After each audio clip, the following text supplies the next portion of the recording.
நான் வந்து ஒரு இடத்துக்கு போனேன். அந்த இடத்துக்குள்ள ஒரு ஹஸ்பண்ட் ஒய்ஃப் பார்த்தேன். பார்த்து அவங்களுக்குள்ள சண்டை, சச்சரவு, திருப்பி சமாதானம், திருப்பி சண்டை, சமாதானம், திருப்பி சண்டை, திருப்பி சமாதானம். படத்தில் ஆரம்பத்துலேருந்து கடைசி வரையும் மனுஷன் கத்திட்டே இருக்காரு. கல்யாணம் பண்ணி சந்தோஷமாக போகிற குடும்பத்தில் மாமியார் பிரச்சனை, எப்படி என் குழந்தைக்கு திறமை என்ன மொட்டடிக்கலாம் சொல்லி அங்கே ஆரம்பித்த கதை. அந்த சண்டையை அப்படியே கொண்டு போய் அங்கே வச்சுட்டு இந்த பக்கம் ஒரு 2-3 ரவுடி, அந்த பக்கம் 2-3 ரவுடி வாங்கப்பா அப்படின்னு எழுதியிருக்காரு. தவிர திரைக்கதையில் இன்னும் சுவாரஸ்யமாக எழுதியிருந்தா இந்த தலைவன் தலைவி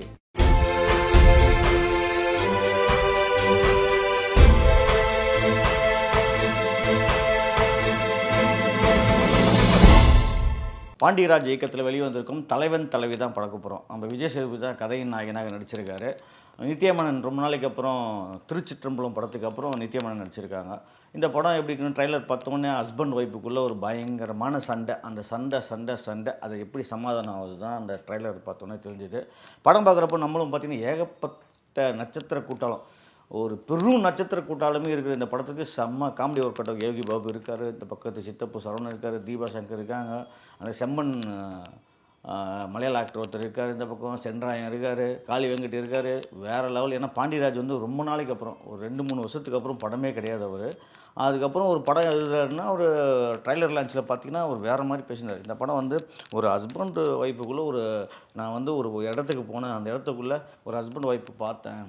பார்த்து அவங்களுக்குள்ள சண்டை, சச்சரவு, திருப்பி சமாதானம், திருப்பி சண்டை, சமாதானம், திருப்பி சண்டை, திருப்பி சமாதானம். அப்படி பார்க்குறப்ப அந்த இயல்பான அந்த வாழ்க்கை ரொம்ப நல்லா இருந்தது. அதை வச்சு கதையை எடுத்து நான் அதுக்கப்புறம் கொஞ்சம் எக்ஸ்ட்ரா ஃபிட்டிங்லாம் போட்டு எழுதினேன்.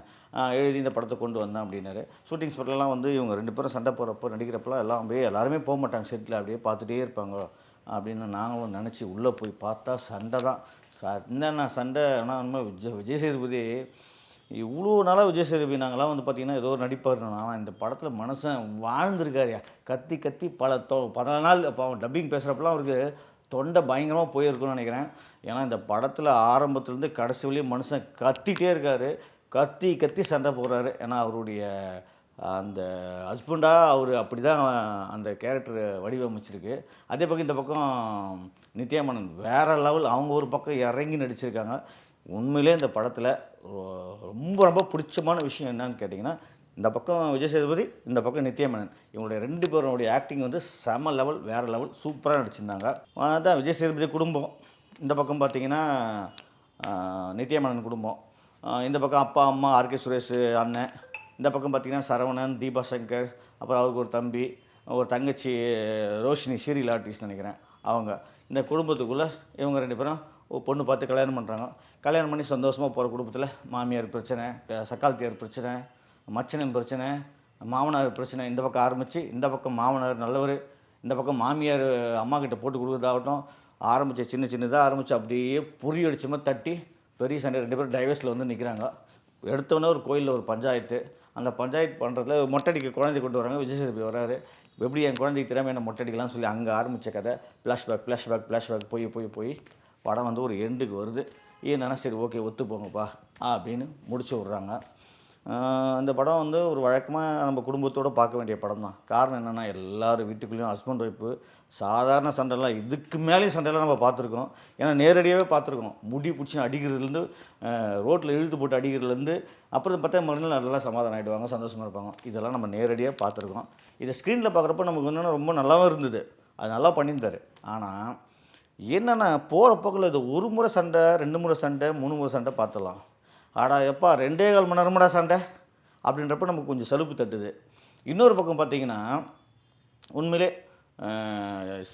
நம்ம இந்த படத்துக்கு இன்னும் மிகப்பெரிய பலன் யார் பார்த்திங்கன்னா சந்தோஷ் நாராயணன் மியூசிக்கு அங்கங்கே நம்ம கை கொடுத்தது. பாடல்களும் வந்து ஒரு 2-3 பாட்டு ரொம்ப நல்லா இருந்தது.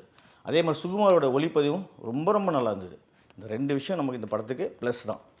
ஆனால் கதையில் இவர் எழுதுன நிறைய பாண்டியராஜ் என்னப்பா எழுதுனீங்க நீங்கள்? ஒன்றுமே எழுதலை அவர்.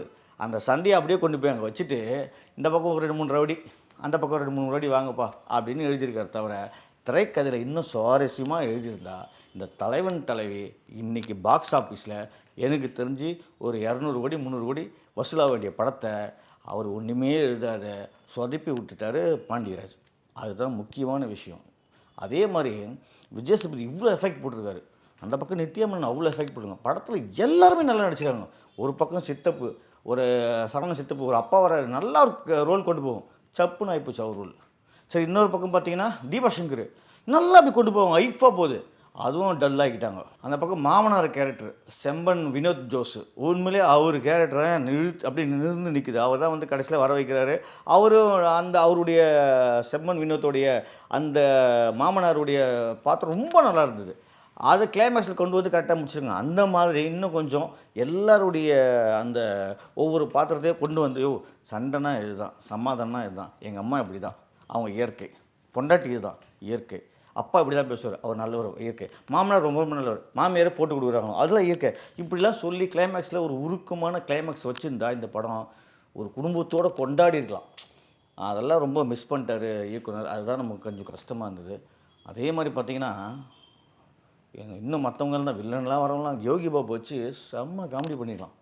அவர் போடுறது, ஹோட்டல் கேட்குறது, சாப்பாடு கேட்குறது, சாம்பார் வந்து சால்னா வந்து கை மேலே ஊற்றுறது, அந்த ஒரு சீன் நல்லாயிருக்கும். மற்றபடி யோகி பாபு வச்சு படம் ஃபுல்லாக யோகி பாபு வர மாதிரி தான் இருக்குது. ஒரு நாள் 2 நாள் கால் ஷீட் கொடுத்தாருன்னு தெரியல, படம் ஃபுல்லாக வர மாதிரி தான் இருக்குது. ஆனால் வந்துட்டு ஒரு டைலாக் கூட போயிடுறாரு. யோகி பாபு வச்சு நிறைய காமெடி பண்ணிடலாம். ஒரு கோயில் விசேஷம் அங்கே ரொம்ப இருந்தது. அதுக்கப்புறம் சென்ட்ராயனை வச்சு நிறைய காமெடி பண்ணி, ஏன்னா சென்ட்ராயன் செம்மடி, இவர்கிட்டையும் அடி வாங்குறாரு, விஜய் சேதுபதியா தம்பிக்கிட்டையும் அடி வாங்கின்னு வர்றாரு. உடனே மாமாவுக்கு ஃபோன் பண்ணுறாரு, வழி மாறி போயிட்டேன்னு சொல்கிறாரு. சூப்பரான அந்த ரோல். அப்புறம் அவங்க சங்கத்தாள் வராங்க. இப்படி வந்து 2 பேரும் ஒரு பயங்கரமான காமெடி பண்ணிடலாம். அதையும் சொதப்பி சென்ட்ராயனை வச்சு சொதப்பிட்டார்.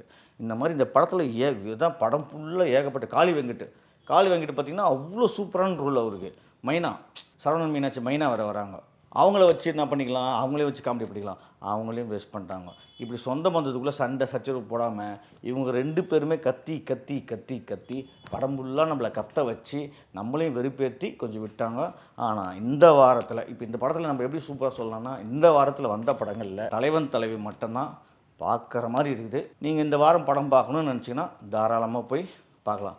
என்ன ஒன்று வீட்டில் சண்டை பார்த்தது இந்த திரையிலையும் சண்டை போட்டுருக்கலாம் நமக்கு தோணும். வேறு என்ன பண்ணுறது, வேறு வழி இல்லாத படம் பார்க்கணும்னு நினச்சா நீங்கள் ஒரு முறை போய் தலைவன் தலைவி பார்க்கலாம். இந்த வீடியோ உங்களுக்கு பிடிச்சிருந்தா லைக் பண்ணுங்கள், கமெண்ட் பண்ணுங்கள், ஷேர் பண்ணுங்கள், சப்ஸ்கிரைப் பண்ணுங்கள்.